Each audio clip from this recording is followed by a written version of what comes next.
Friday, October the 9th, 2020. We're coming down to the end of this wild sports time period, and we had so much going on in the world of sports, and we're going to have a heavy NFL show and a lot of the weekend racing for Friday and Saturday, Belmont, Keeneland, Santa Anita, but we will talk a little NBA and a little baseball early on. Hope you're all having a great week, and wow, I mean, what a crazy last few weeks with everything going on, and we are now to the point where the Lakers are up 3-1 in the NBA Finals, and Game 4 was just a fight, a scrap back and forth. Bam Adebayo returned for the Heat, and late in the game, Lakers are up by 2, and you get these 2 huge buckets from KCP, Kentavious Caldwell-Pope, the man who the fans have ripped, said he was overpaid, much maligned. He had so many stretches where he would struggle and just miss wide open shots or kind of make a silly play or a decision, and he has been incredible this year, one of the most consistent players for the Lakers down the stretch, and this will be remembered as the KCP game. The Lakers have to go on and seal the deal. You really won't remember a KCP game if they blow a 3-1 lead here and end up losing this series, but the Lakers have to come out on Friday and try to finish the job. And this was a weird game, Game 4, and next week we'll talk a lot more basketball as we recap whatever happens in these finals. I'm so anxious and nervous. I don't even really want to get ahead of myself as a Laker fan.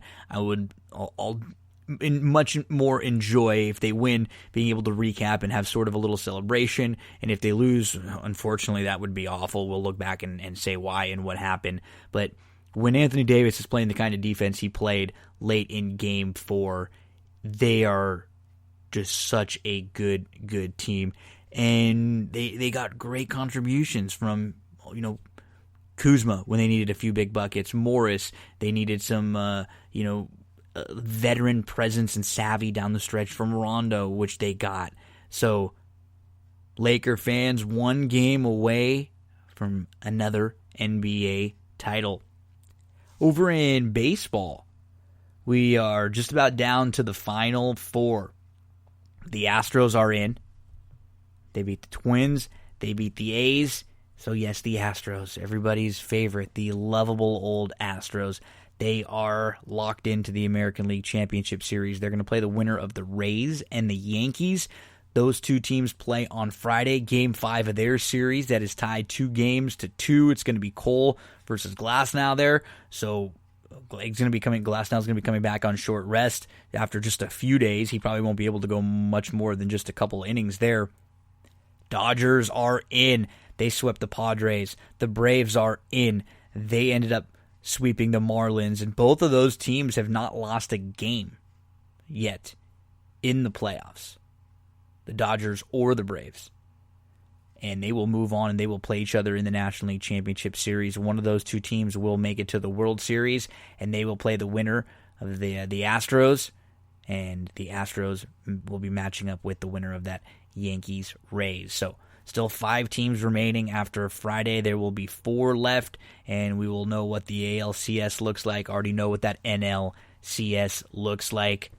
Is this the year for the Dodgers, or are the Braves quietly able to come in here with a very, very good team and upset a Dodger team? And you look on the other side, is it going to be the Astros, who they were under 500? They only made the playoffs because it was an expanded field this year. They wouldn't even have been here. They ended up matching up with a Twins team that has been just terrible in the playoffs over the last 15, 20 years.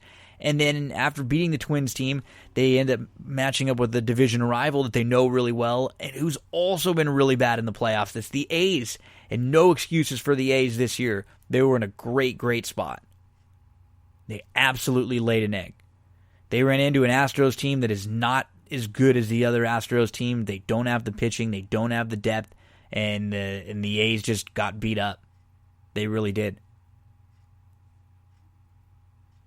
So baseball, looks like we are going to have Braves-Dodgers, the 1-2 seeds on the National League side, and on the American League side, the Oakland A's, the 2 seed is out. The 1-seeded Rays, they're trying to stay alive against the Yanks there. So we'll have a lot of championship series discussion next week on That's What G Said, and with those Final Four baseball teams, and hopefully a lot to discuss with the NBA champion, whoever that may be, and you know who I'm rooting for. Hopefully the Lakers, just one more game. Come on, LeBron, AD.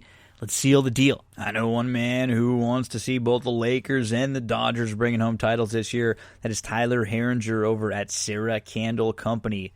Website for them, sarahcandles.com, CERA candles.com.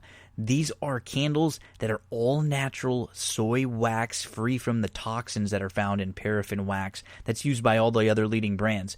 With this all natural soy wax, it's actually better for you and burns up to 50% longer than the traditional paraffin wax candles. They have 25 different scents, 3 different sizes, and when you use the promo code GINO, it'll get you 10% off your purchase. This is a great gift for someone. Holiday season coming up. All sorts of holiday seasons coming up.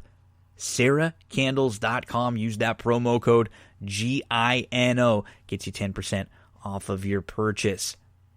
NFL Week 5, we had the Thursday night game, and the Bears beat the Bucs, and it really came down to Tom Brady with a blunder in the end. The Bucs are beat up. They have a lot of injuries to their skill position players. And this was a tight back-and-forth, ugly game. After the Bucs take a big lead early, the Bears come back, and then it's tight late. And Tom Brady, late in this game, throws a pass on what he thought was 3rd down, but was actually 4th down. You could tell the way he threw it, the body language after he held up 4 fingers. He thought it was 4th down. And one of the all-time greats, if not the all-time greatest quarterback that we've seen play, one of the best winners, leaders. He's so focused. It looks like he made a major blunder, and that's one that cost the Bucs, and that's one that could come to bite them late in the year. You know, you're battling for a playoff spot, playoff seeding. That loss could really come back and bite you.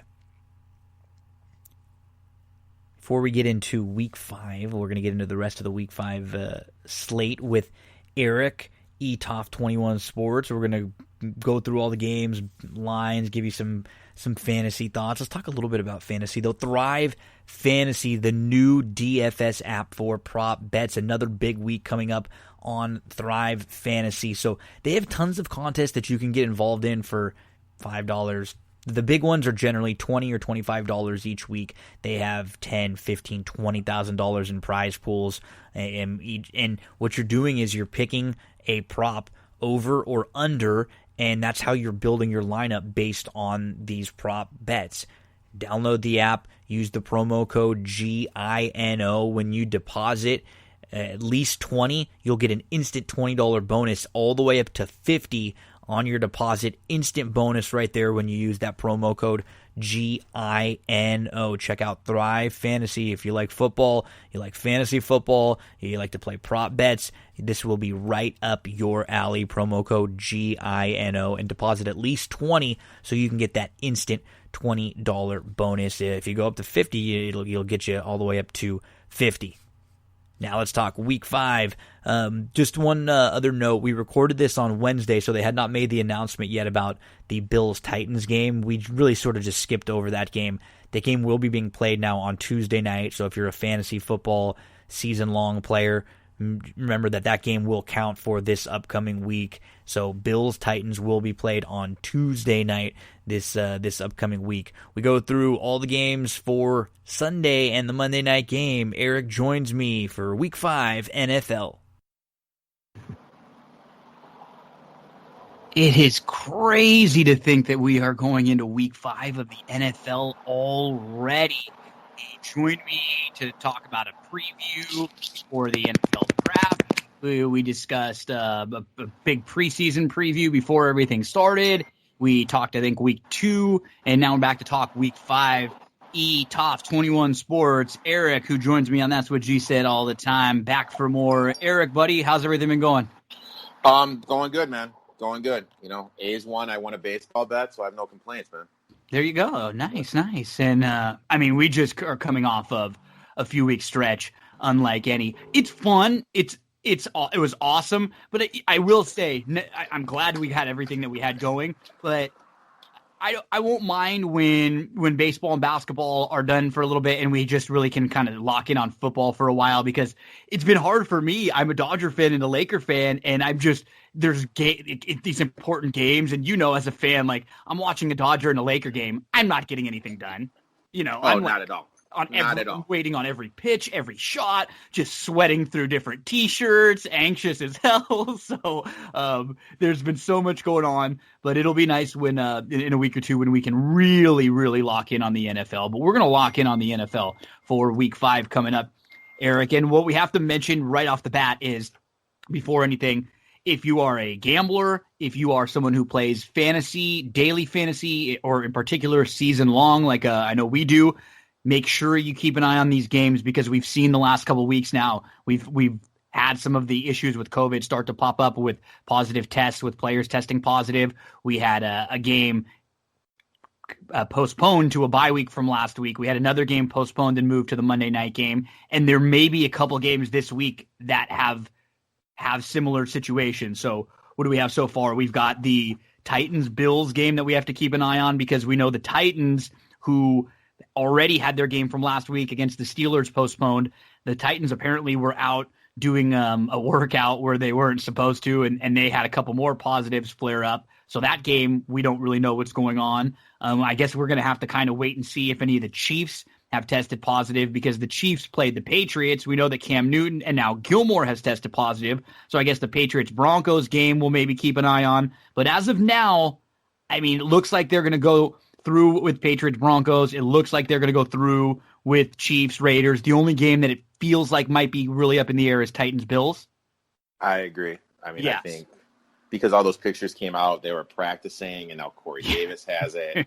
Tannehill was there. I mean, I personally think, like, how I look at this stuff, because they usually just find teams like or players like $20,000. Like, that's nothing to them. Nothing. I mean, I really feel like it should be like something like severe, like forfeit the game this week, lose a first-round pick. It's got to be something so, like, the teams stop doing this, because if it's just a slap on the wrist, teams will just keep doing it because they can live with the punishment. And we saw this with we got to applaud the NBA. They did a great job. There was only one or two little hiccups, Lou Williams and a couple things here and there, but baseball's done a pretty good job ever since the early issues that the Marlins and a couple of the Indians players had and the Cardinals they had. But you're only as strong as your weakest link in a situation like this. So you can have a team of 75 guys and everybody doing the right thing, and if 74 of them are and one guy's wrong, that you just can't have that, unfortunately. So we'll see. So far, we've only had, like I said, there's only been one game actually that's been postponed, and that was going to be moved to a bye week for the Steelers-Titans. The other one last week was just made a double Monday night game. So we'll keep our fingers crossed. Hopefully everybody just stay smart and doing what you just got to do what you're supposed to do. It's a different NFL this year. It's a different world this year. There's different restrictions for every person at every one of their jobs, whether we like it or not, whether we believe in what's going on or not. So, that's just, unfortunately, that's just the way it goes. And we'll find out. Keep in mind, Erik and I are having this conversation on Wednesday night, and the show I will put out will be out Thursday, middle of the day. So just keep in mind, as far as the information is concerned that we're giving you when we go game by game, if something's changed into Thursday, into early Friday, make sure you keep an eye on that when you're getting ready to play your games and set your fantasy lineups and everything. So let's start, Erik. We're not going to talk Thursday night game. We'll talk the first game we'll talk about is the Falcons versus the Panthers. And I'll tell you, the perception of this Panthers team has changed quite a bit over a few weeks. Initially, it was, their defense is awful. They looked so bad in week 1. They couldn't stop anybody. Then they lose CMC, and we just assume they're going to be, they're going to be really hard-pressed to score, to move the ball. Well, that's not been the case. Matt Rule, I think it's one of those situations where it's almost because there's a new coach, a new system, a new everything, they haven't been just depending on CMC for years. It's not like they're coming into a system where it's all about CMC. And so you remove him, they're still able to plug and play with Mike Davis. This seems like this group of guys is starting to believe in their coach. The defense is actually making some plays now. They're much improved. They're going to be playing against the Falcons team that is just gasping for a win right now, and we don't know how much longer their coach is going to be around. The Falcons, I see right now, I think this was at 3. It looks like it's down to, it was 3 a few days ago. It might even be down to 1.5 in some spots because the money's coming in on the Panthers. I think the total's around 54 in here. So Falcons, Panthers, it's tighter now. It was 3. It looks like it's down to close to around 1. Where do you let's sit on this one?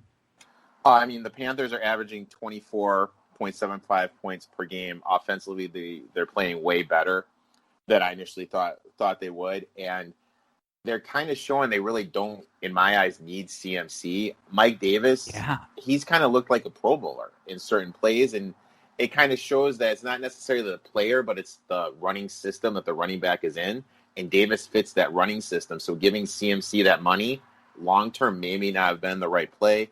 Like I said, Panthers were averaging 24.75 points. Falcons are without their top 4 safeties. I would definitely lean to the over here. It opened at 51. It's at 54.5. So if it gets, I mean, you're playing a bad number technically. So I would kind of sit out right now. If you like the Falcons, definitely now's the time to get it. It opened up at 3.5. Falcons, I think Quinn should have been fired after they blew that Super Bowl 28-3. I agree. But this team they rally around him. I was a little disappointed with the effort on Monday. Monday was just brutal. They lost all those safeties. Ryan looked bad. Matt Ryan looked really bad on Monday night. But I would lean to the 1.5 here. I know DFS-wise, Panthers are the second worst against the rush, so maybe my Todd Gurley shares I have in our fantasy league will actually be worth something this week. Teddy Bridgewater, Falcons are worst against the quarterback in terms of fantasy points per game, and shockingly, they're worst against the tight end, so a low-budget option this week would definitely be Ian Thomas, but the over in the Falcons is where I'm looking at in this game. Yeah, I'm becoming more and more impressed with the Panthers each week. I am, and I would, at 3 to 3.5, I would have leaned Panthers for sure. At this number, I'll just kind of stay away because, like you said, you're not going to get a great number if you're on the Panthers side. If you like the Falcons, jump in now because you've gotten a couple extra points here built into this after that bad Monday night game. So we move to game number 2. Ravens minus 13.5 now or so versus the Bengals. Over-under in this game is 51.5. Lamar had a 50-yard touchdown run last week, which is funny. That's actually his career-long run. You would think that Lamar's got a little bit longer than that, but that's a 50-yard touchdown run's not short, but he got his career yard long there. Joe Mixon got unlocked for the Bengals. And hey, you know what? Burrow's a stud, and this Bengals team, they are not as bad as some of the bad teams in this league.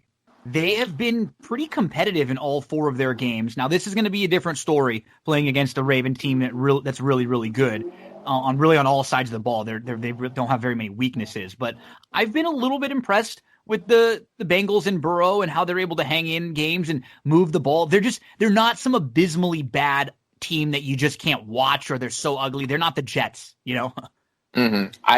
The thing with the Bengals for me is I felt like last game they remembered last year for the second half they ran the offense through Joe Mixon, and offensively they're a lot better. The first 3 games, Burrow was taking way too many hits, and if you take those too many hits, 60 times in one of those games, like you cannot do that to a young quarterback with an offensive line that he has, no matter how good he is. Oh no, you can't at all, and.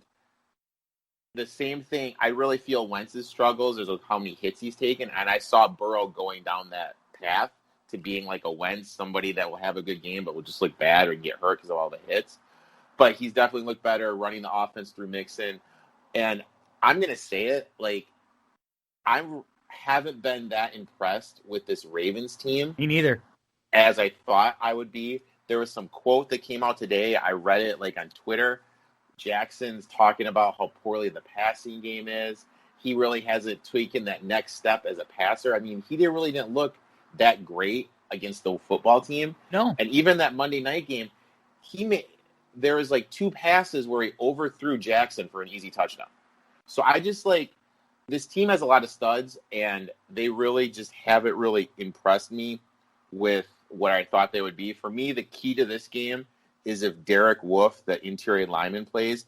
If Wolfe doesn't play, it's going to allow the Bengals offensive line to double Campbell. But if he plays, Campbell's going to have free run. So, I mean, I'm kind of waiting for this. I know right now the game is off the board, but I would definitely lean to the Bengals in this game. And shockingly, the Bengals have only given up the 7th least amount of fantasy points to quarterbacks, which I found kind of amazing because their defense always kind of gets a bad rap. So I would avoid Lamar Jackson. A deep dive, Drew Sample, their backup tight end, who's now the starting tight end for the Bengals. The Panthers have given up the eighth most points in fantasy to tight ends this year, so I definitely think there's value there. But I really like what I'm seeing from this Bengals team, and I think this Ravens team, on name alone, is getting overvalued. I agree. Completely agree. And at 13 and a half, I lean Bengals. I mean, I would love to get a 14, but I just don't, the number's not moving that way. I don't think you probably won't get that. So if you find a 13 and a half, jump on that. A 13 is fine. I just think that just feels like too many. This team, even if they're down by, 17 points late with a late score, can cover the cover for you. I think they're going to be more competitive though. I don't necessarily feel like this is going to be a complete blowout here. We feel similar on this one. Definitely a Bengals lean for me. Okay, we'll get to the Texans now versus the Jags. This one is Texans minus 6.5 you can find. And obviously the big news here, over under in this one is 54.5.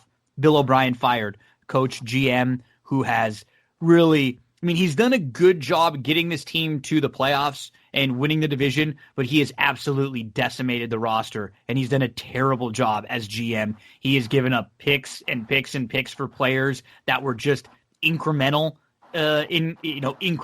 able to improve the team. Nothing big splash. Traded away Hopkins, who was your best receiver and was sort of a franchise guy for you there with Watson.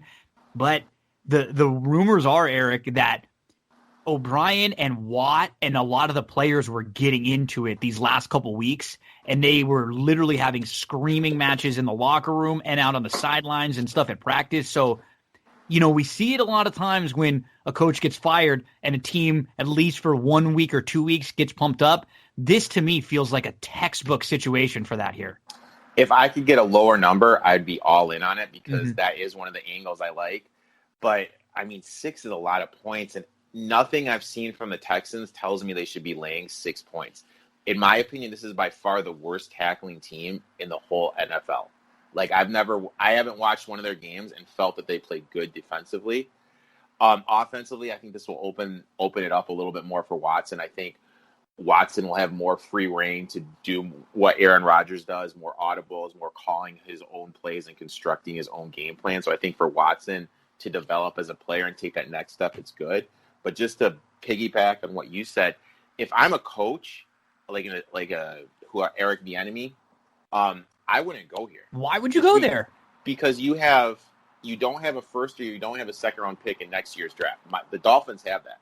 Yep. So you can't build any draft equity, get any good players. You have a lot of guys that really don't fit the system defensively. Granted, you have Deshaun Watson, but you only are given 3 years. In 3 years, are you going to be able to just fix this train wreck? There's no way. Your skill position guys too are just, it's like Fuller is a good stretch the field. Like, he's a good guy to have in your group of 3 or 4 wide receivers. He's a great weapon, but when he's your one, and then you got Cobb and Cooks as your others, and they're major question marks. Johnson's been solid, probably better than expected, but we have question marks about him. They're just not in great shape overall moving forward. And the thing that concerns me, and what's funny, I'm saying all of this, and I'm actually still going to take the Texans this week at 6. I'm okay with 6. I don't want any higher than that, obviously. I don't want to go 7, but I just think this is going to be probably the best time this year to bet this team, expecting a good effort. But, Eric, their run defense, they're 25th in yards per rush allowed, which is 4.9. Just think about that. It's 2 rushes, and it's a first down every time. Yep. And they're rush, first down. Go goes to one of my notes to play James Robinson this week against that defense. Absolutely. In DFS, if you have him, you're definitely playing him in your season long. They've allowed 181.8 yards per game on the ground. And they've got some tough teams still on their schedule that run the ball really, really well. This just feels like, if you like the Texans, if you think there's anything left in them, to me, this is the spot this week. Because you're gonna get them Watt, and that story mainly, hearing that how pissed off like Watt was at the coach and they were going at it. They have to have some life coming out this week. Let's get to the Chiefs versus the Raiders. Chiefs 13.5. Raiders over under is 56. The Chiefs are at home in this one. This is up from, I think it was 11.5 just about a day and a half ago. The Raiders, they had a big fumble from Carr. And the thing about Carr, who he's fine, he's okay, but this is a stat that'll kind of show you he hasn't thrown an interception in 311 straight attempts. And normally you would think, oh, that's great, right? I mean, he doesn't throw in any interceptions. You've got to force one or two. If you're a quarterback and you're on a team that's down, that's losing games, it's not bad to throw a pick every now and then. To force one. Sometimes you throw a deep ball that would have been like a punt anyways. I mean, it just shows you that he doesn't take chances. He had some weird upset comments after the game that were really bizarre.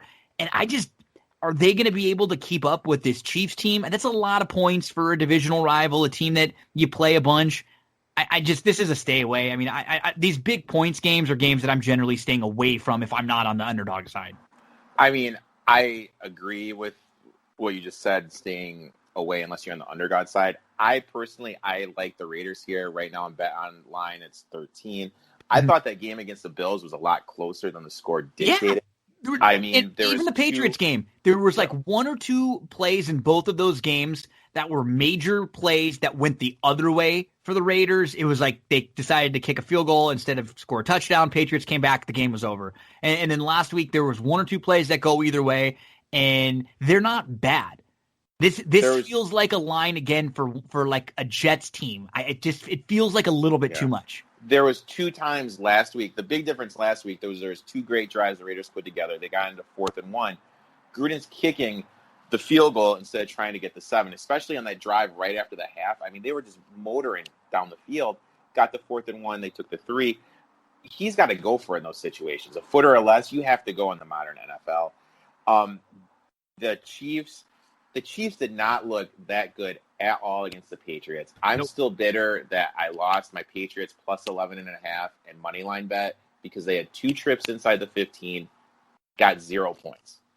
And like you said, when these teams play each other so much, they know all the systems, all the schemes. I think this is going to be a lower scoring game than people think, and I think it's going to be a closer game. I'm definitely going to wait it out and try to get the best numbers I can, but right now, definitely leaning toward the Raiders in terms of DFS. Shockingly, the Raiders have allowed the 3rd least points to Kelsey, so I'm definitely staying away from Kelsey in DFS. But they've allowed a lot of points to the running backs, the 6 motes. So I'm not an Edwards-Helaire guy, but he gets the majority of the run, so he could be a good DFS play. Yep, that's Chiefs. Raiders, definitely would lean to the Raiders side also.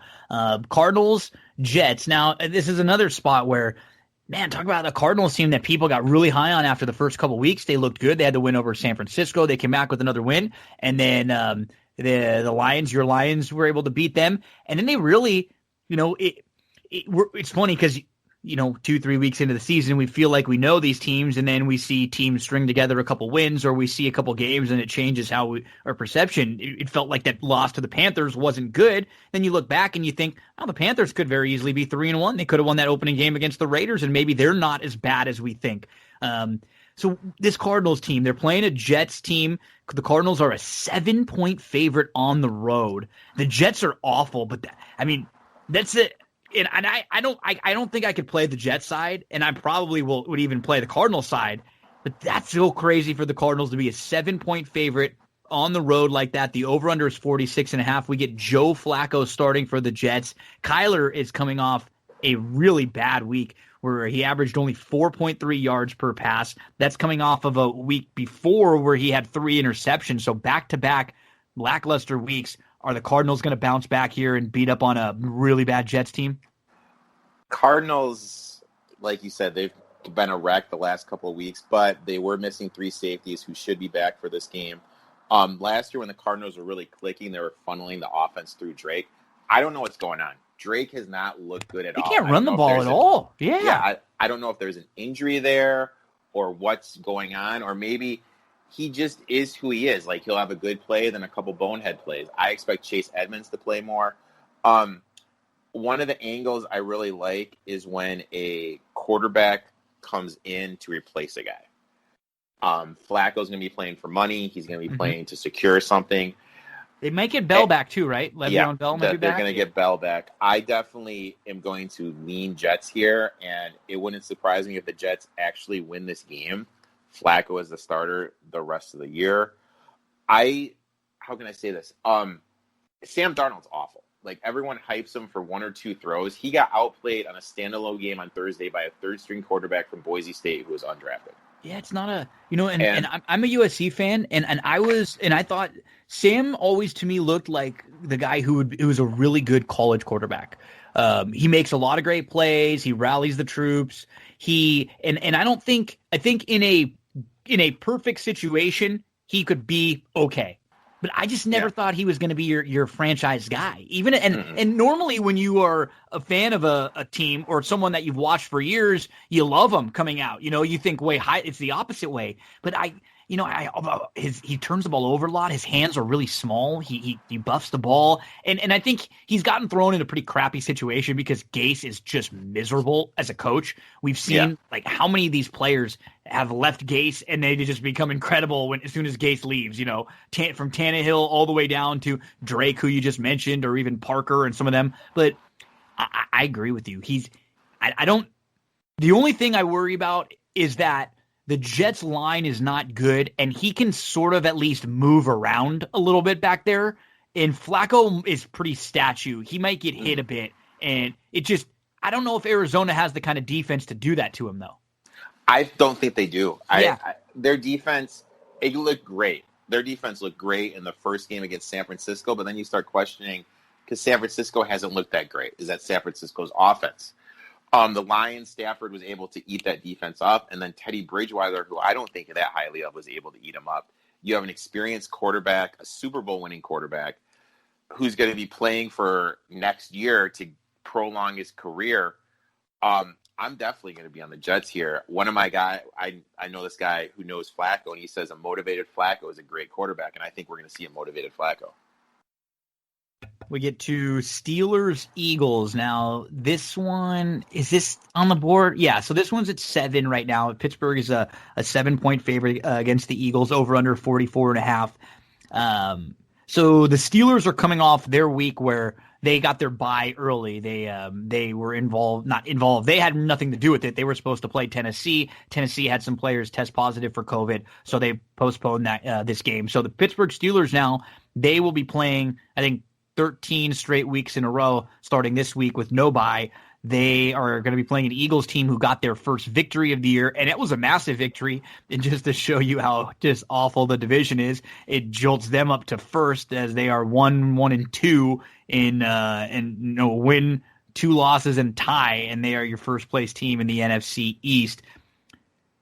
I don't really got much of a feel for this game, one way or the other.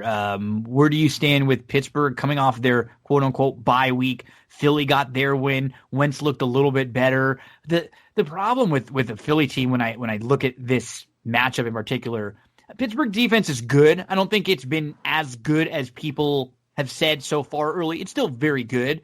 It's just the Philly skill players repeatedly, over and over. The guys off the practice squad making catches. The guy who caught the game-winning touchdown for them, you couldn't even play him in fantasy. He wasn't even on the DFS slate because he was literally just signed off the practice squad. When I look at this game, it comes down to a couple of things. I think this is a total flat spot for the Steelers. They're coming off an unexpected bye. They have games against the Titans and Browns on deck. And then they have the overconfidence. Tomlin's at his best as a coach when he can do the us versus the world coaching stuff, which he did great last year. the Steelers team defensive line played great, and the Steelers offensive line has injuries and is banged up, and I think that's going to be the key matchup. I really hope that Peterson figures out that you need to give Miles Sanders more than 15 touches a game, because Peterson has never been the guy that has given the running back the run. He's always mixed it up with 2 or 3 guys. Sanders is your best skill guy by far. You got to put the ball in your best player's hands to win the game. I think he'll do that. I'm definitely going to be on the Eagles, as much as it pains me to say it, because I'm not a Peterson or a Wentz guy, but I just think this is a flat spot for the Steelers. That's the side I would lean to. I'm not sure if I'll make a play, but at +7, I think that especially if it got to 7.5, that would be, definitely on the Eagles side. I'm not that impressed with the Steelers. I mean, I think they're the type of team, sort of like you said, they'll play up to the competition or down to the competition. They'll play with anybody. And they'll compete with the best teams in the league. But in a situation like this where they're a touchdown favorite, I don't know if I love them. Maybe this Eagles team is getting a little bit of confidence and trending in the right direction too. Wentz felt a lot more solid last weekend than he's been so far this year. So yeah, I would definitely lean that way on the Eagles side.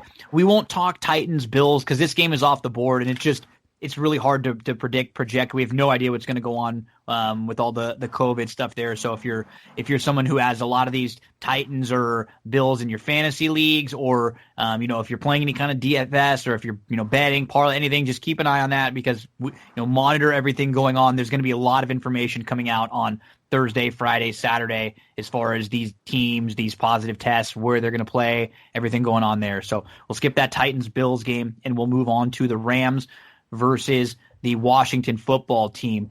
This one has moved quite a bit now because it's a bad spot for the Rams. The Rams are having to travel again back across the country. They're going back to Washington. This thing has moved in a couple days from 9.5 or so down to 7.5. So the Rams are a touchdown, maybe even a little more than a touchdown favorite on the road. And there's going to be a quarterback change in Washington. We're going to get Kyle Allen, who was the quarterback, was actually the backup in Carolina, who came in last year. So you have some familiarity with the coaching staff and with the backup quarterback. Do you think that makes a big difference for this team? Where do you stand on this game? The travel aspect for the Rams, we talked about it during our seasonal preview of the West Coast, East Coast, West Coast, is going to be really tough for them. Goff, in my eyes, really struggles when he has a team defensively that gets in his face and blitzes. A team that lays back, he looks really good at. To me, he can make good throws, even into tight windows, even if there's some good coverage. He's in trouble, just like you said. Pressure in his face. He's got to make a little bit of an audible, or he's got to look through his progressions quicker than he wanted. That's where he's in trouble. I don't like anything about this for the Rams. I just feel like if it gets to 6.5, if it keeps going lower, it could maybe get a little too low. Yeah. Because how can I say? People remember what they see last, and I think people are kind of devaluing the Rams. In my eyes, out of every team I've watched, the Rams are the best team in the West. I agree. Even though they looked a little flat last weekend. And I think people are betting the Washington team because of that performance last week against the Giants. Anything over 7, I'm in. Like I said, if the Giants' defensive line can get into Goff's face, that's going to be the key. Washington. Washington. Sorry, Washington. Because they played the Giants last week. And you know what? And to piggyback your point, the Giants' defense is a little bit better than we thought it was. Yeah. Yes. So it's a little sneaky. There's a lot of things that I agree with you. I don't like the spot, the travel, everything. It's not a great spot for the Rams. But the number keeps trickling down to where it might get a little low. Like you said, at above 7, I would still be for me. Yeah. But below 7, then I would still think that was a fine number for the Rams there. So, and also to piggyback, I just don't know what McVay's doing in terms of the running back situation. What I took away from the game, the last 2 games, is Akers is clearly the guy, because he keeps on funneling back and forth between Brown and Henderson. Henderson looked great in the Philly game. What was the game? It was Philly? Philly was awesome. Yeah, and then this game against He the was Giants, fine in Buffalo too. He was solid in Buffalo. The Buffalo game. The Buffalo game. That's the game it's based on. He looked really good in the Buffalo game, but the game against the Giants, he was barely on the field. Yeah, he was and bad. I just feel that Akers is clearly the guy there, and they're just waiting for him to get back. Defensively, what was that with Jalen Ramsey after the game, man? So like they got I know the story, but yeah. I heard he was like pacing, talking to someone on the cell phone, tried to get in Tate's face after the fight. Like, dude, you knocked up a stripper. I know. Like, you know what I mean? Like, You're in the wrong. Yeah, You're in the wrong here. Why are you acting like a jackass? Honestly. Darnold tried to get in a fight with somebody. Like, I don't know. Like, I think this is the best team, but when they face adversity and don't not play up, it kind of seemed like stuff started unraveling a little bit in that game against the Giants. It's not I was gonna say it's not a great energy to end off of a really flat win, and then you're in a fight like that after the game with one of your best players that you just paid a ton of money, and he's sort of one of your faces now. And so this isn't.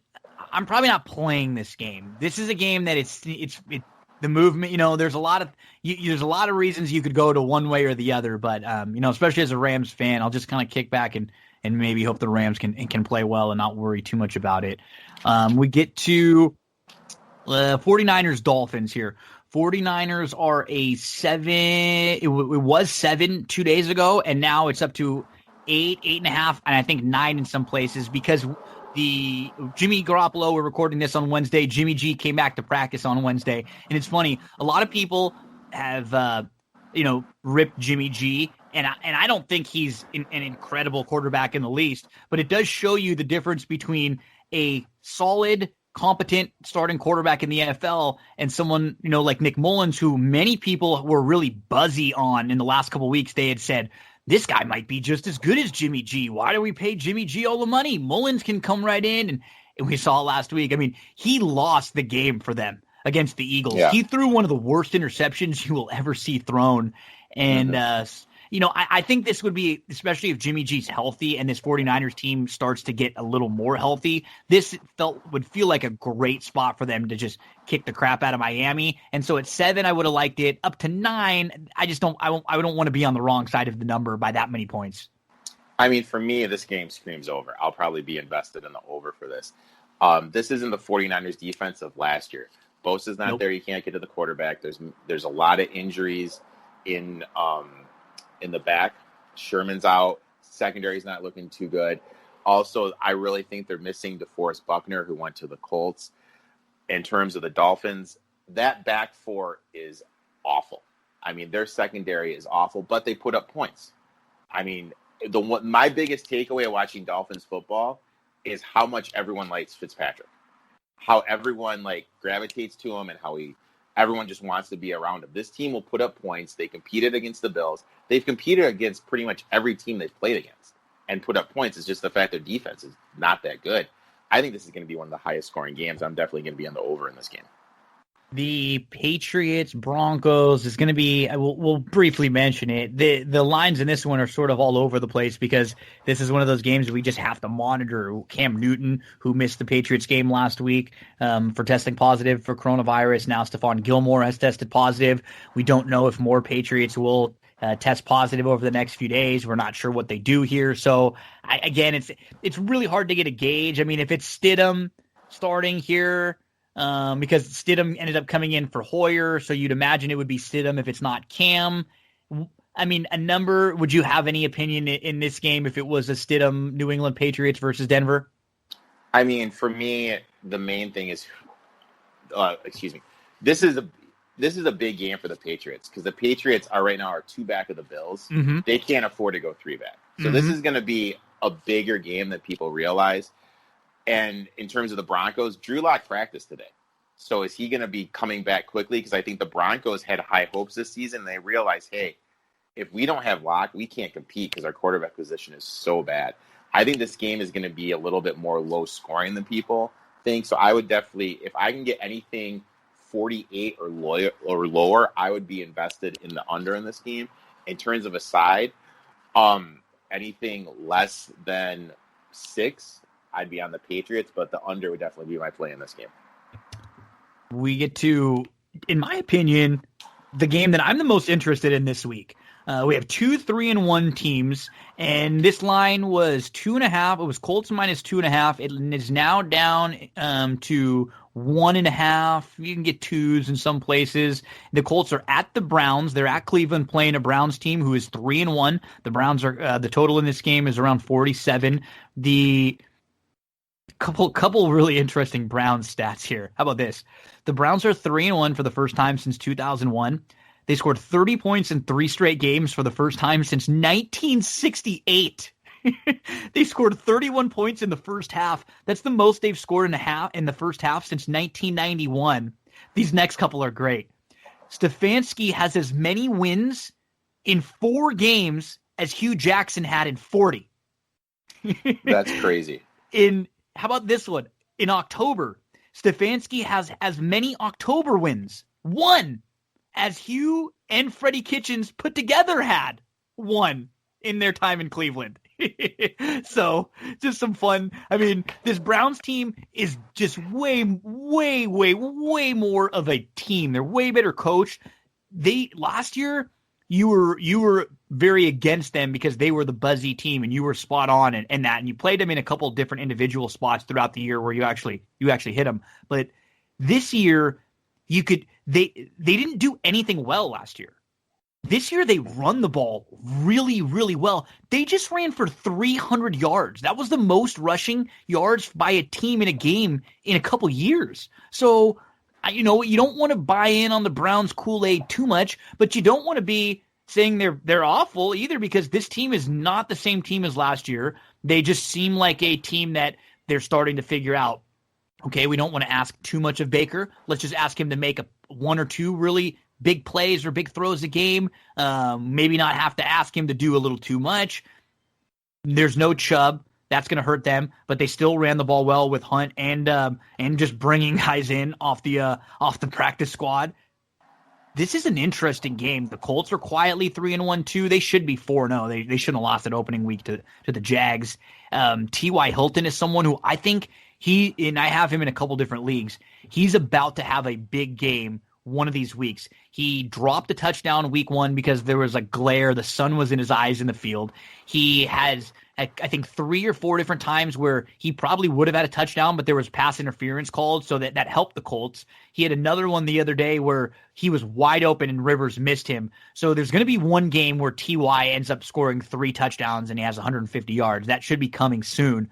I don't think I have an opinion one way or the other. I'm just excited to watch this game. And this is, Colts Browns aren't 2, sexy teams you would have necessarily thought of. I mean, for me, this game is the game of the day, the one I'm looking forward to the most, like you. The Browns, they've gotten better over the last. I really wasn't impressed with the game against the Ravens. Stefanski is really figuring it out, how to use the play action to make Mayfield look a lot better. I really feel, though, that anytime Mayfield throws over 25 times a game, that's what they don't want. They're in trouble. Yep. Their running system is insane. He runs a great running system. The Ernest Johnson, he got more carries than Kareem Hunt last week. And Hunt was a little banged up, and he might be a great play, too, a pickup, Yeah. They're both good one-cut runners, and my big thing with running teams is that you have to fit the system, and he's got 2 great backs that fit it, even though Chubb is out. But the Colts have been so good against the run. I think this is going to be a great chess match.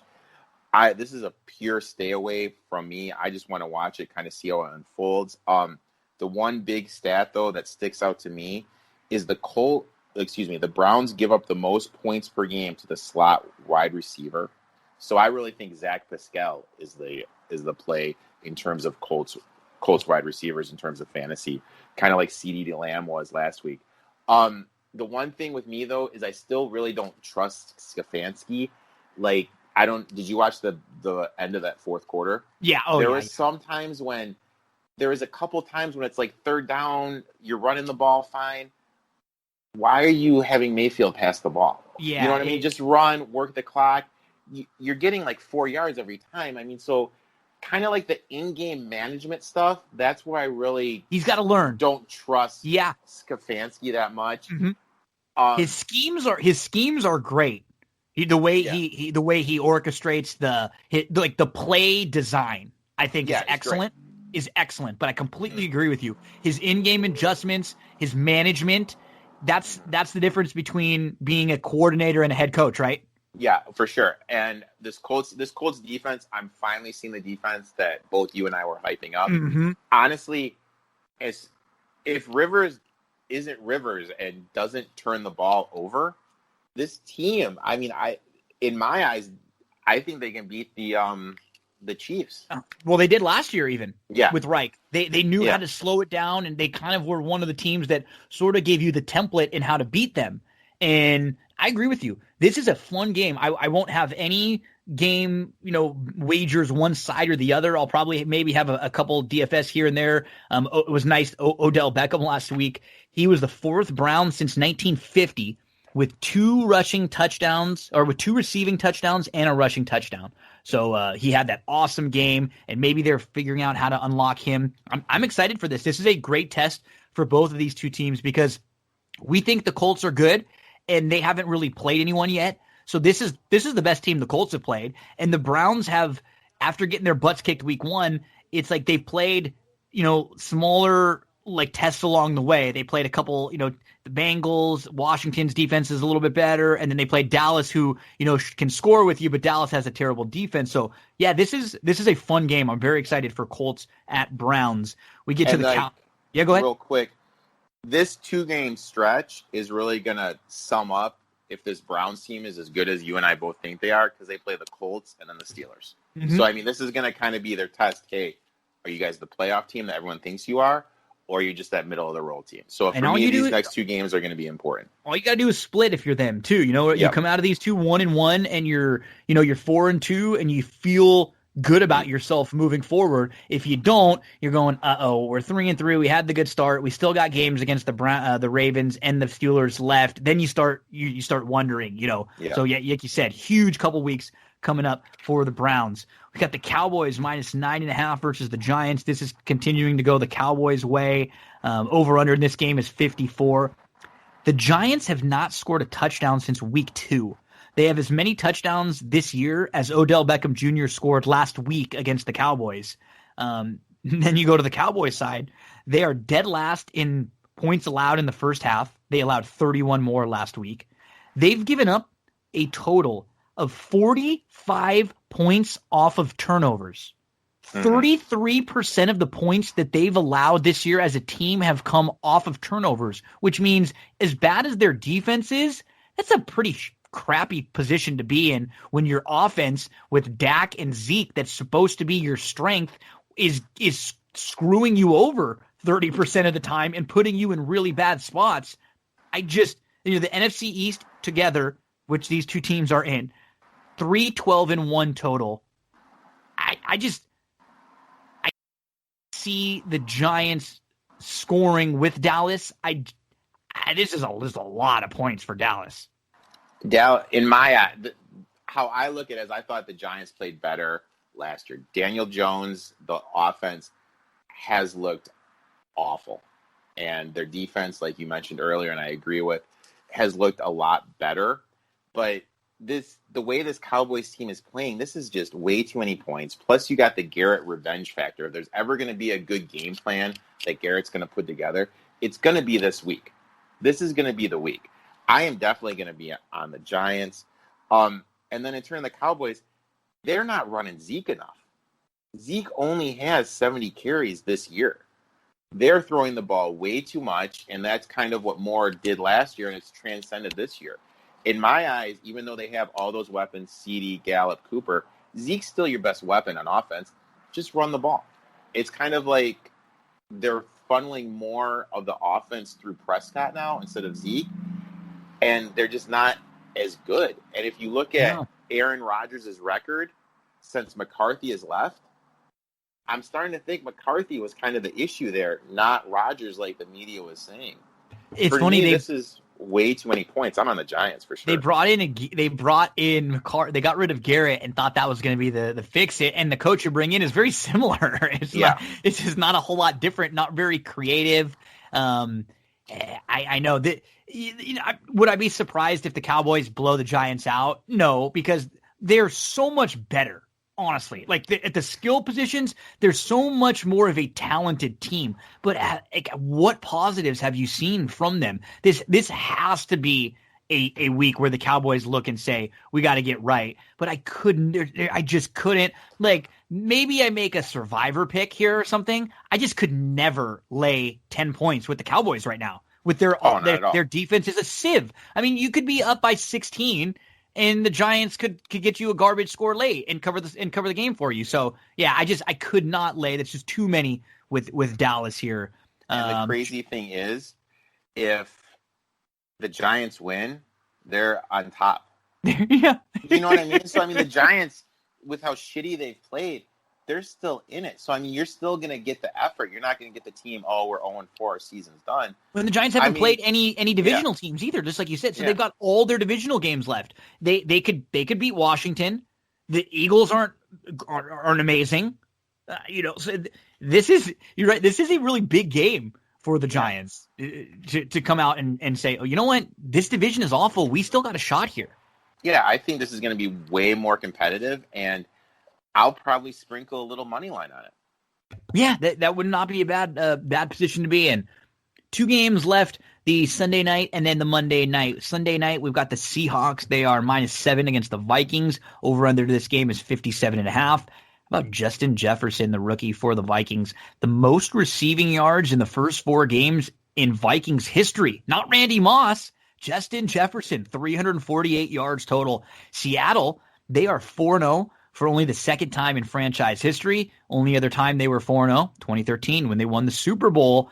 One DFS play I will have for you here is Tyler Lockett. He did not have a very good game last week. He was just quiet, and he's generally one that gets peppered quite a bit, and he's become more of a possession receiver even in the last couple of years.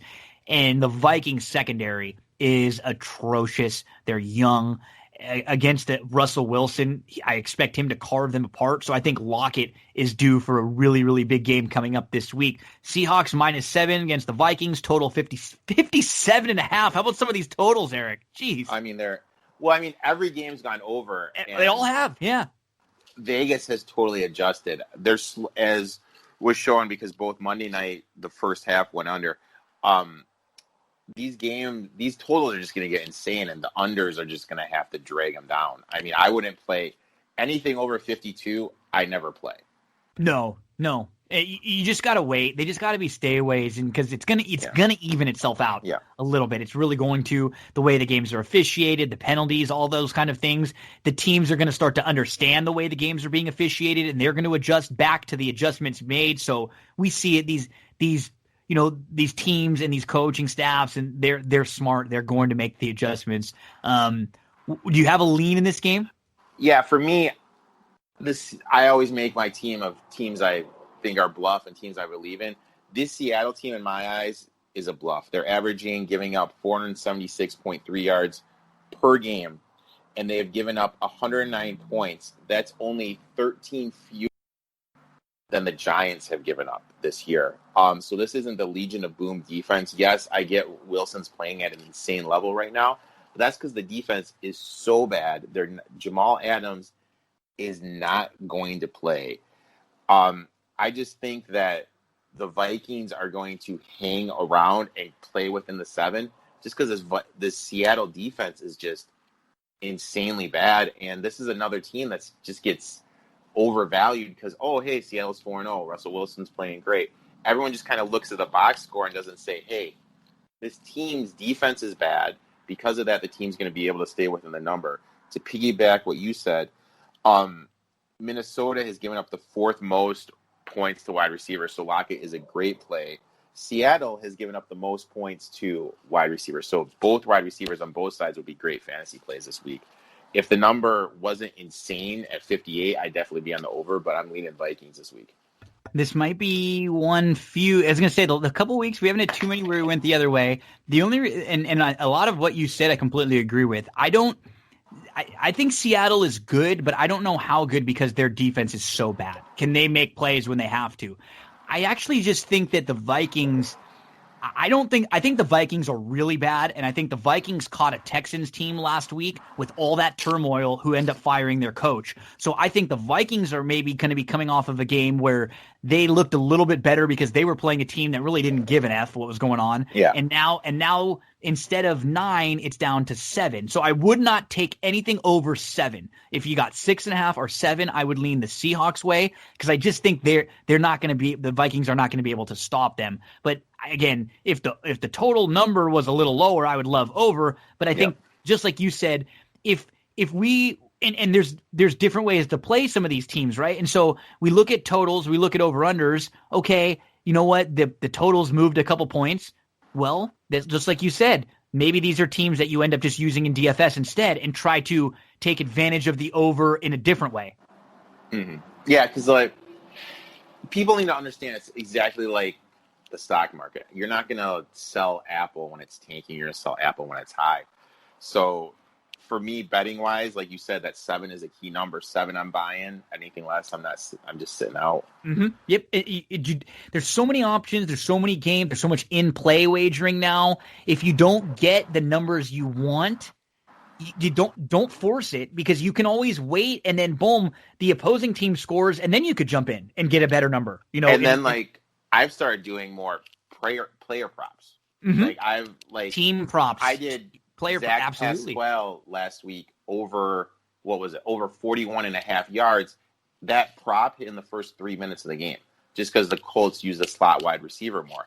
So if a team like Gino and I are both saying are bad against the wide receivers, look at these wide receiver player props. If you get a touchdown prop at plus 200 or more, it's a good play. If you get a receiving prop, anything over 51 would be a good play with any of these wide receivers because the secondary is awful. Monday Night Football, we got the Saints. They are a 7.5 point favorite against the Chargers. Over under this one is 50. I got to say, Herbert's been pretty good so far, better than I expected. He looks like a quarterback. That's never been an issue for him. It's been, can he make the adjustments? Can he process things when need be? And he's done well so far. I don't really have a strong lean in this game one way or the other. Saints 7.5 total is 50. For me, I made money last week, but the swing of money I lost because the Chargers didn't fully cover the game or win the game was insane because I had the Chargers plus the 7, Chargers straight up to win, and I had the Chargers money line parlayed with the Browns money line. So I'm still bitter about Anthony Lynn calling a rush play with a rookie quarterback and rookie running back with 47 seconds left and the Buccaneers only having one timeout in the first half. That kind of swung the game because the Chargers were dominating that game for the first half. Herbert was looking great. Defense was getting to Brady. Brady looked discombobulated. But then after they scored that touchdown to cut it to 10, all the energy went out of the Chargers, and the Bucs just started clicking, and that really flipped the game. So in my eyes, that score is a little bit misleading. In terms of the Saints, this Saints team, this isn't the Saints team of yesteryear. Breeze can't throw the ball down the field.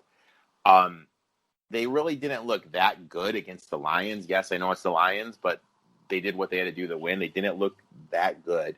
I just haven't been impressed with what I've seen from them. I'm definitely going to be on the Chargers, especially if I can get over 7.5. I was going to say it's up to 8, and there's even some 8.5s starting to creep up on the boards now. So because the thing with the Chargers, is they have Bosa, and as long as Bosa's out there, he's going to be able to create havoc, and that's going to keep him in games. With Herbert, he looks better, but there's still going to be that 1 or 2 bonehead play he makes. That one dime he had when he hit Glayton right in stride. That was an insane elite pass that he made. He is way better than I gave him credit for. So I'm definitely going to be on the Chargers in this game. Hopefully Lynn doesn't make a bonehead call. Yeah, I feel the same way about Herbert too. He's looked better in a few games than I thought he even had in him. So I would be on the same side with you. I'd be Chargers, especially when you can see some 8s and some 8 pluses up on the board. So Erik, Week 5 NFL, what are some of the things that you've either already played or that you're circling you're looking forward to playing this week? I'm looking at the Chargers, looking at the Giants, And Eagles. No, yes, and the Eagles. Erik, you have a great podcast. You also are very good following on social media, Twitter, Instagram. You'll constantly be posting just different news stories each day, 5 things going on in the world of sports here and there. Always love following you and always love catching up with you. Let the folks know out there, where can they follow you on social media?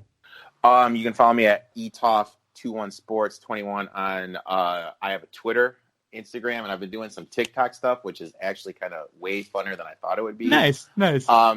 Yeah, I do fantasy rankings. I give waiver wire suggestions, do a little sports night and review. I have a betting service too, if you guys are interested in betting service, where I give out how to manage your money and what games to bet on during the day. Erik, thank you so much, buddy. Looking forward to talking to you again. Always have a blast, and I appreciate the work you put in. Anytime, man. I appreciate it. Don't go anywhere, folks. We're going to take a quick break. We will be back with plenty more on That's What G Said.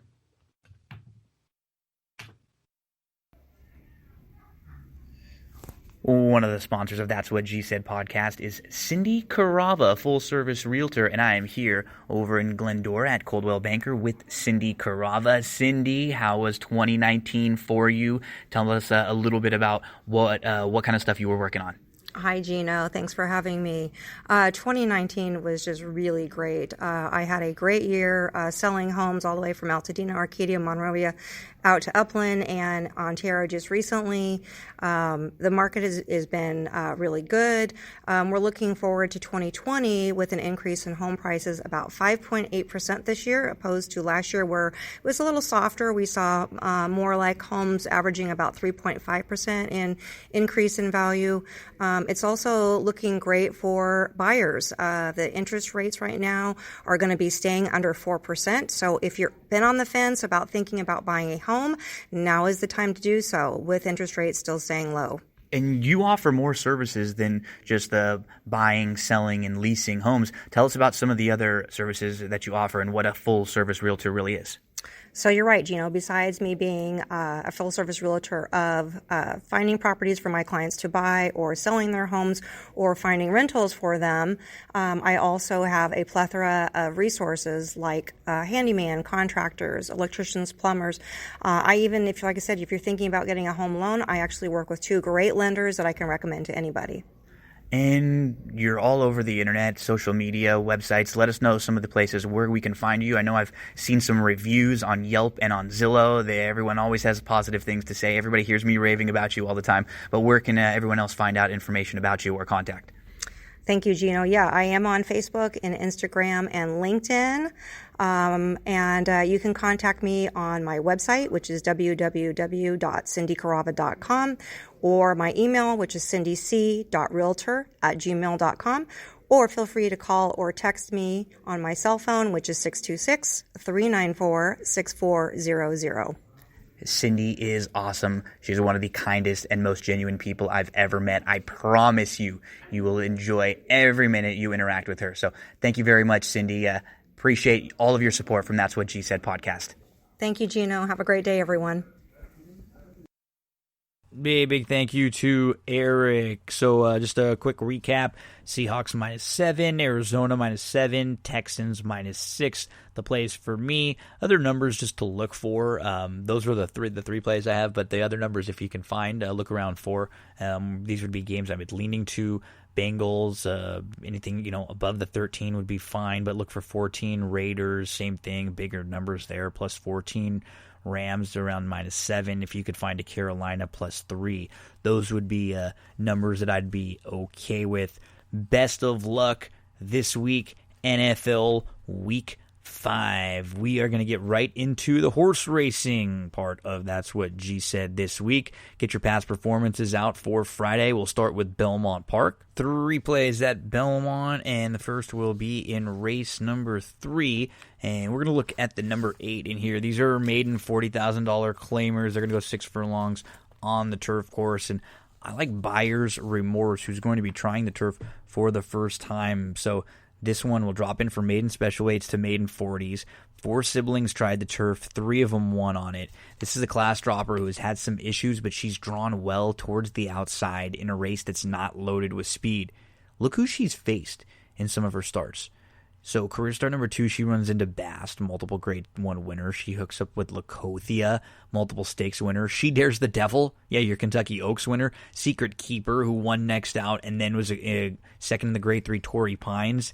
This is a much softer spot for Buyer's Remorse, outside draw, speed in a race without a whole ton of it. I think they're going to get aggressive and send Buyer's Remorse. Anything around 4-1 will make a win wager in race number 3 at Belmont Park on Friday. We move to race number 7 at Belmont. This will be our second play of the day for Friday. 3 plays at Belmont Park on Friday. So I'm going to go to the one, Point Him Out. The blinkers come off as he's going to go second off the short break. He was squeezed back after the start, and then he was right up on the heels of a rival. He was steadied back. He lost some ground. He just never looked comfortable. Blinkers come off, saves the ground from the inside. Johnny V jumps aboard. Plenty of things to like about the number 1, Point Him Out. We're going to make a win wager if we get around 4-1. Make sure to include him in all of your exotics there. And we move to race number 8 at Belmont Park, the third and final play for Friday. I'm going to go to the 8, Mischief Afoot. He's run into some nice horses in nice form throughout his career, right? His debut, 3 Technique and Necker Island. There were actually 3 next out winners in that field. In his second career start, he runs into Sonneman, who won his next 2. Actually, Sonneman just finished second in the Pat Day Mile recently. There were a couple next out winners that day. In November, he hooked up the field with 3 next out winners, including Country Grammar, who's a Country Grammar is a Grade 3 winner. He wasn't even one of those next out winners. And then you see Moon Over Miami, who I've always been a fan of. Farmington Road was also a next out winner. Recently, he's behind Danny California, who's won 3 in a row, won a stakes last time out. And Mischief Afoot was a solid second in the slop. You get a slight cutback. The outside draw will give him some options in here. I think he's a must-use in all of your late exotics, maybe even a horse to single, but I'll make a win wager if we can get anything around 5-2. 3 plays at Belmont for Friday. Third race, the 8 Buyer's Remorse. 4-1 is the line that we want there. Anything above it, we're fine with. 7th race, the 1, Point Him Out. We want around 4-1 on that one. And in the 8th race, the number 8, Mischief Afoot. Those are your 3 plays over at Belmont Park for Friday. Let's go to Keeneland for Friday. Get those past performances out. Let's kick it off in race number 1. I thought the 2 Charge It Jen, a little interesting in here. She was pretty solid. She had a good start last time out. She was a close-up 3rd, 4th in between. She was up to 3 deep pressing. She really tried hard down the center of the track when finishing 2nd on July the 8th right here at Keeneland. The outside horse, Just Fly, she's going to be really tough. She's the lone 3-time winner in the field. It sort of looks like this race was actually written for her. She's looking for her 3rd in a row, drawn well with, there's some other speed in here. So that's the concern, is maybe you want someone who can come from a little bit more off the pace, but the outside draw really should be beneficial to her. Abram Max would be the other one who's looking for the 3rd in a row. Race 2, I think the 6 Diamond Coat. We have some question marks about the rest of this field getting 7 furlongs, the distance. That's not the case with this one. She's going to be cutting back from 5 tries in a row, going longer. She's actually won going a mile in a 16th recently. She's proven she can stalk.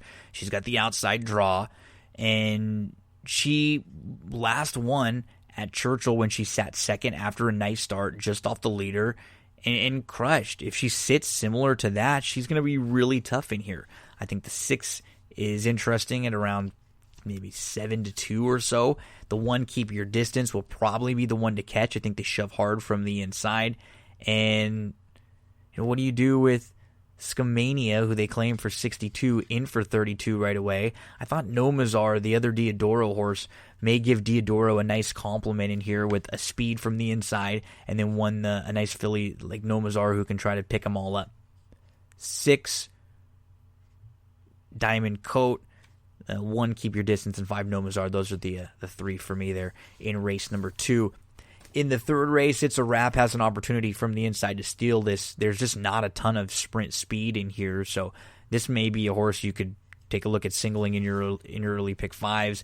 The 2, Trash Talking Yankee, major shot in here, cutting back from the mile and a 16th to 7 furlongs, was a step slow, then sat just off, made a 3-wide bid, opened up a couple lengths early in the stretch before, stopping badly, but the cutback should really help. Hirsch is another who you can make an excuse and just say that last effort was in a little too tough.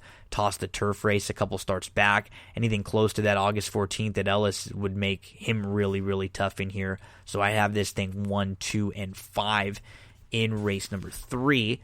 In the 4th race, the 11 is going to be really tough.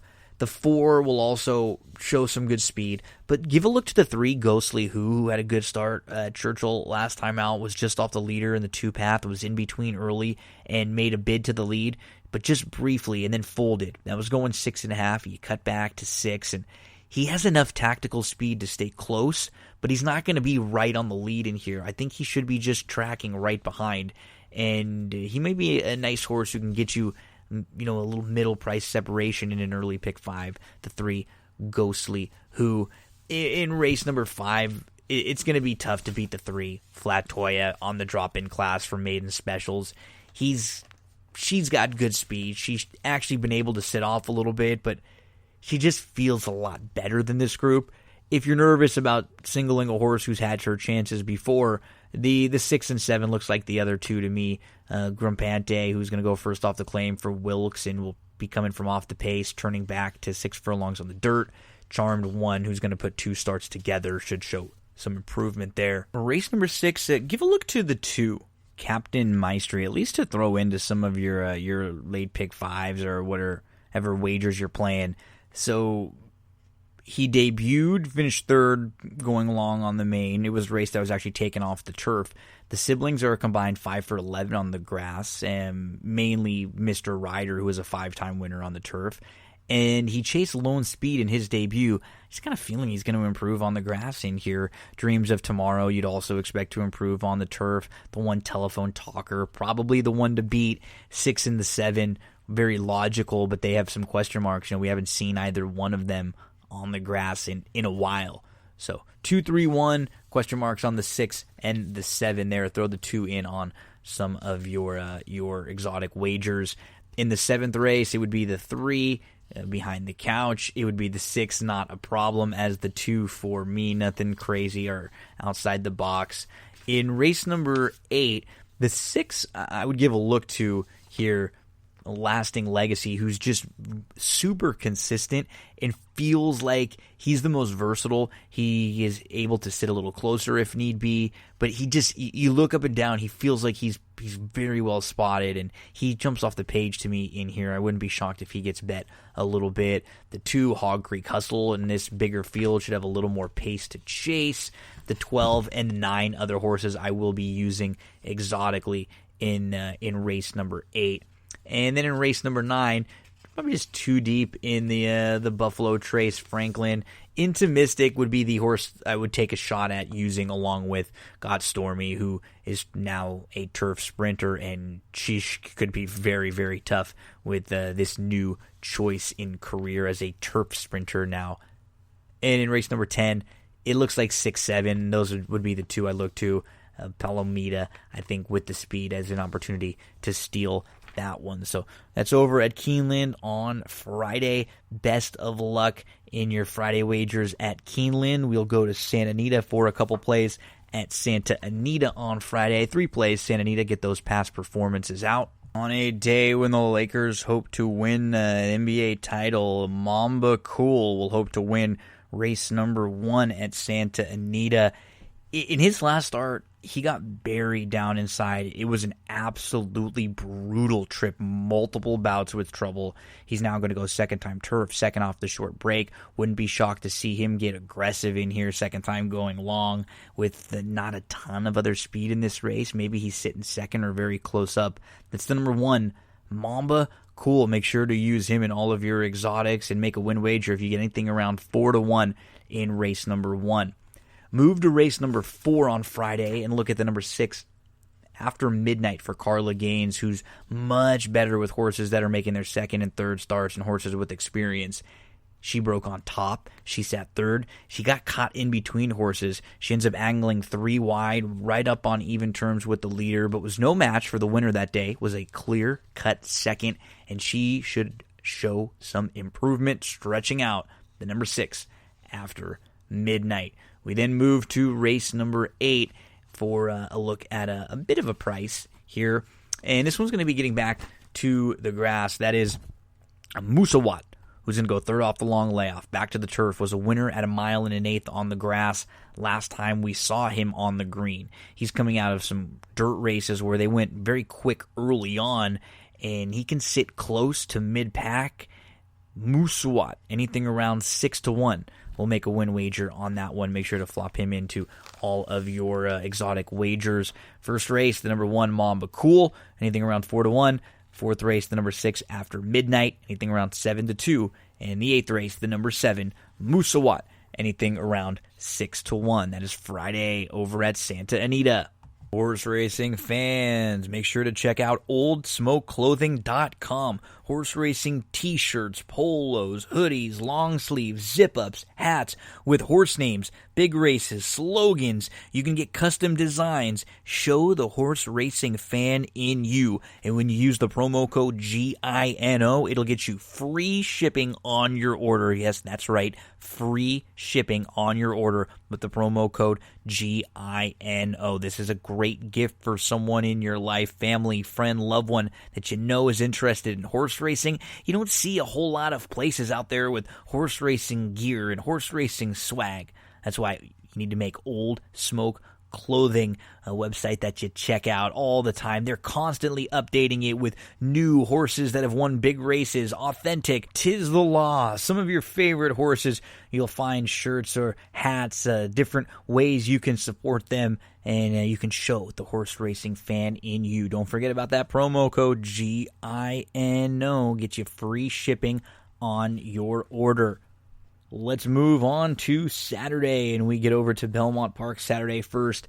There are 5 graded stakes races on Saturday at Belmont, and you got to be honest, they're not that great. And it's a little bit unfortunate because a lot of these races we know as prestigious races, but in general, the fields are just, they don't look like there's a lot of opportunity for crazy upsets. They're not the most contentious in the world. So let's get into race number 4, which is the Champagne. Grade 1 for 2-year-olds. Jackie's Warrior is going to be your heavy favorite, 3-5 on the morning line, and he looks like the clear and lone real speed in here. Nobody else seems to be even close to as quick as him. Now, he's never gone the mile, but he's progressed nicely from 5 to 6 to 7 furlongs, and he should have no issues with the mile. And what makes this race a race that I can't wager and really get involved in is that the only other 2 horses you can honestly think could compete with Jackie's Warrior are Reinvestment Risk and Midnight Bourbon, and they're not going to be great prices. So there's just nothing really that I love as from a wagering standpoint in here. Jackie's Warrior is going to be tough. Now in race number 5, I look at Kanata, who should get a great trip in here. So Kanata should sit very, very nicely. The rail concerns me a bit for Vequist. Data out of the office is the one who I'll play at around 3-1. She's got some speed, but she showed that she can sit off the pace. I love the draw. We have some, no real issues. When I was reading up on her, the connection just said they just wanted to take a little bit of time off and let her develop, and she fits very, very nicely in here. Day out of the office going to be the play for me. It'll be 5-2 in race number 5 at Belmont Park. That's the grade 1 for Zet. Let's get you to race number 8. This is the Flower Bowl. I'm going to go to Civil Union here. Her tactical speed makes her very, very dangerous. She sat right behind horses, angled around, just looked like a pro. And she's in great form. She's looking for her 4th consecutive victory. I think she has a legitimate shot to beat the Chad Brown Brigade in here. Of the Chad Browns, I actually like Nay Lady Nay the most. She's been beating softer. Now she's going to face tougher, and she's going to go longer. But she is coming out of those shorter races, which means she should be a little closer early than some of the deep closers in here. So Brown wouldn't have her in here if she didn't belong. He knows with so many others what the measuring stick for some of these spots is, and Lady Nay fits. So there'll be 2 horses that I'm using in race number 8 and in a lot of the exotics. And Lady Nay is one of them, along with Civil Union, 3-6 for me in race number 8, the Grade 1 Flower Bowl.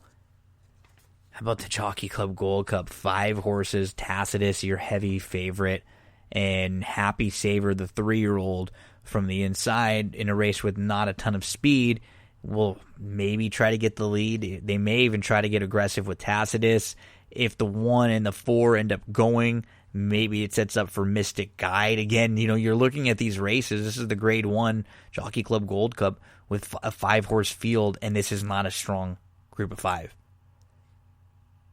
It would be, I guess I would give Happy Saver a little bit of a shot with upside. I'd go 1-4-5 in race number 9. The Sands Point feels like, of all the races, that you might even be able to make a wager here. But then you look, you have Tama here for Brown. You have Selflessly for Brown. They'll both take some money. Speak to Me of Summer will take some for Clement. I'm going to look to Miss J. McKay, who I think sits the perfect trip in here, probably sitting second. She was a really, really nice second last time out over at Kentucky. She's been so consistent. I think Pure Wow is going to go. She looks like the pace factor. Is she good enough?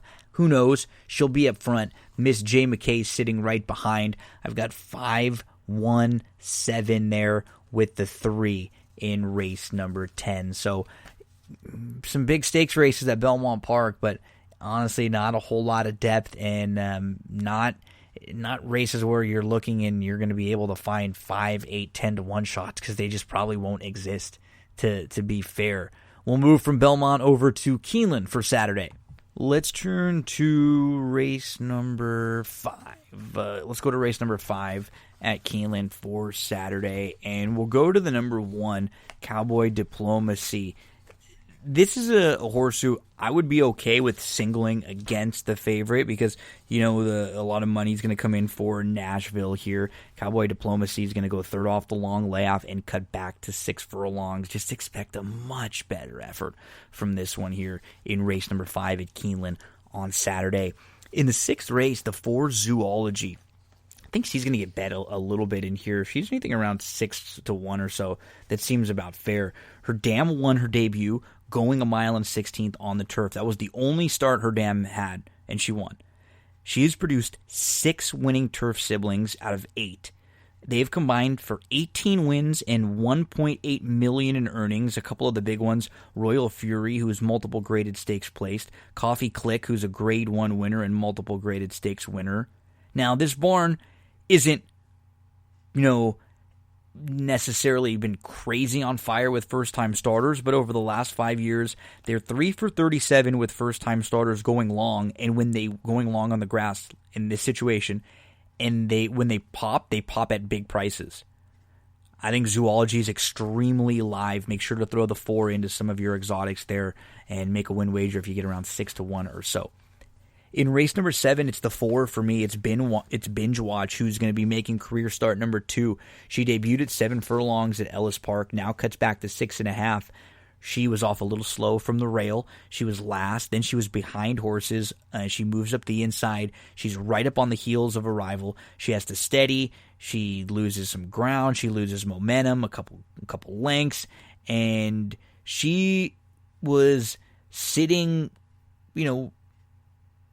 ready to go with run, but she had nowhere to go on the turn, and she ends up, flattening out. She's going to get off the rail today, and her dam was a stakes winner, earned $217,000.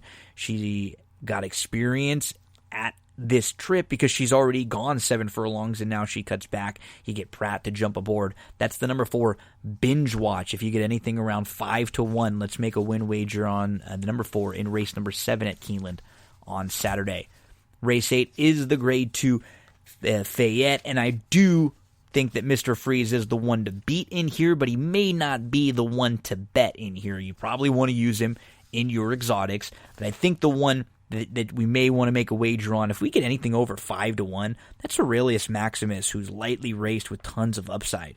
In his last two, he won both of them, and then we saw him on September the 5th at Churchill. He had a good start. He was in the 4-path going into the turn. He was in the second flight.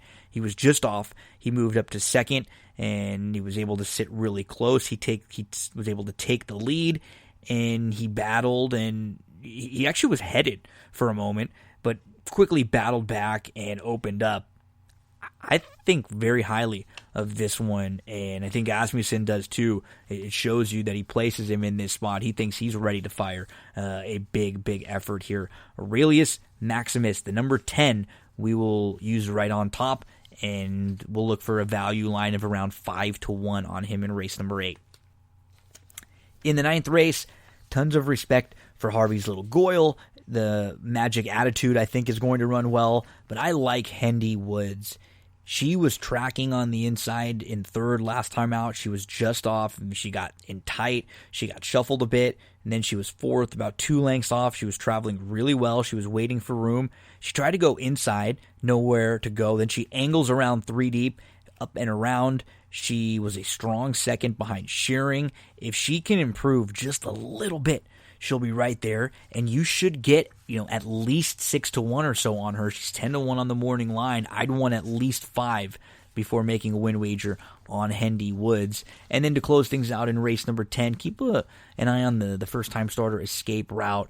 Catalano's barn numbers with first-time starters aren't great over the last year and a half. Before that, though, really solid, capable barn first time out. And this guy has some sneaky works. I think he's in a great spot here. Escape Route 7-1-3 would be for me in race number 10. So horses to look at Keeneland on Saturday. In the 5th, the 1, Cowboy Diplomacy. In the 6th, the 4, Zoology. The 7th race, the number 4, Binge Watch.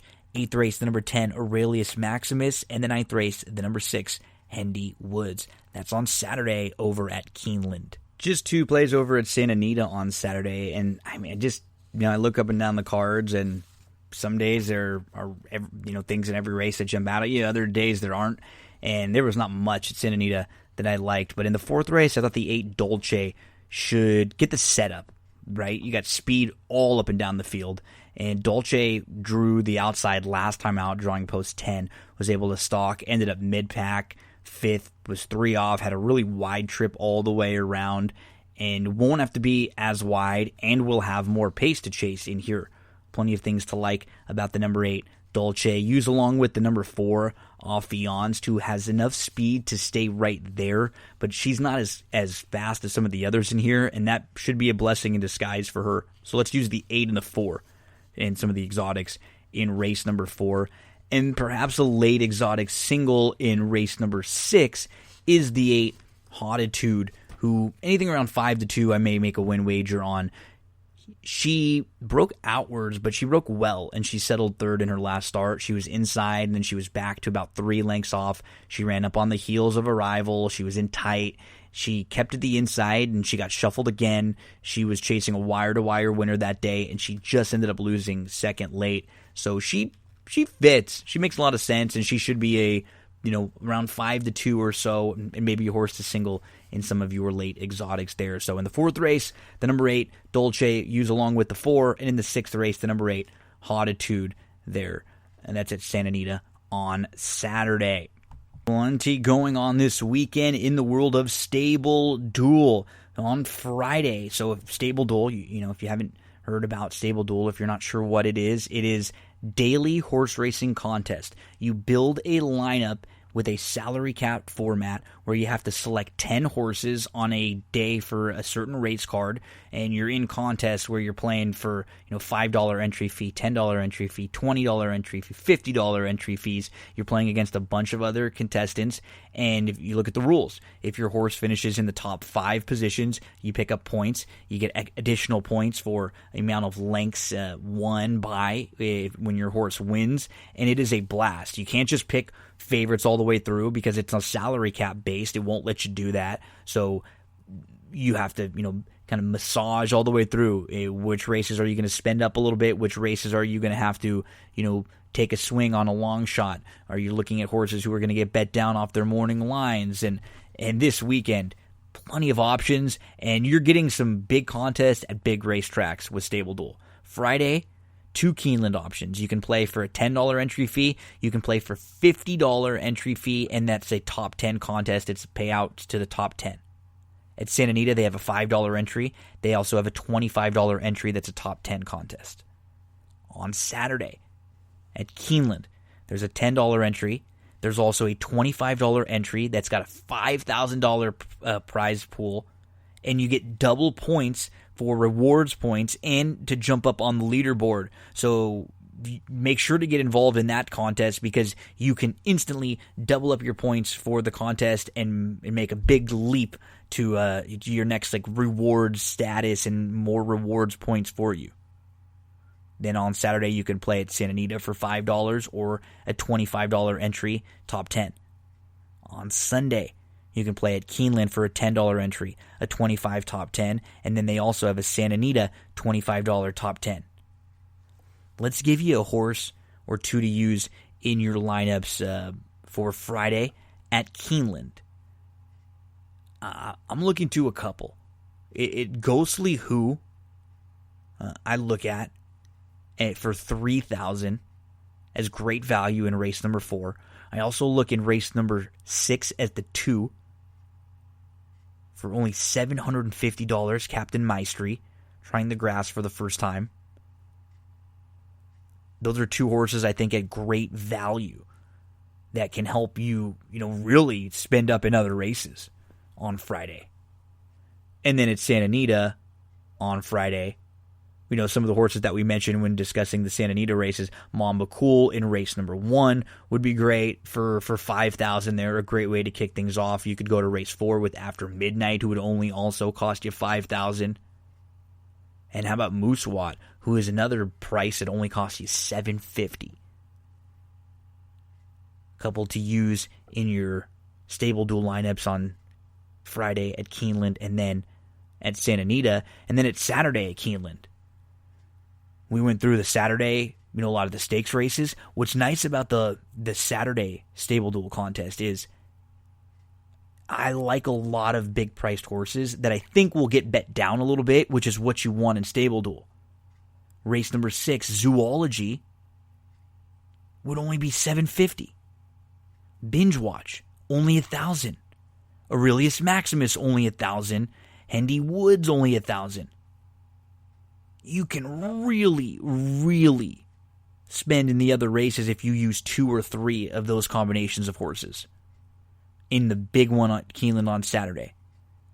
That's that big Keeneland $25 entry fee to get in $5,000 in prizes with double points to the annual leaderboard and rewards points for anyone playing in that contest. If you have any questions about anything going on in Stable Duel, about anything with any of our sponsors, any questions at all, I always love hearing from you.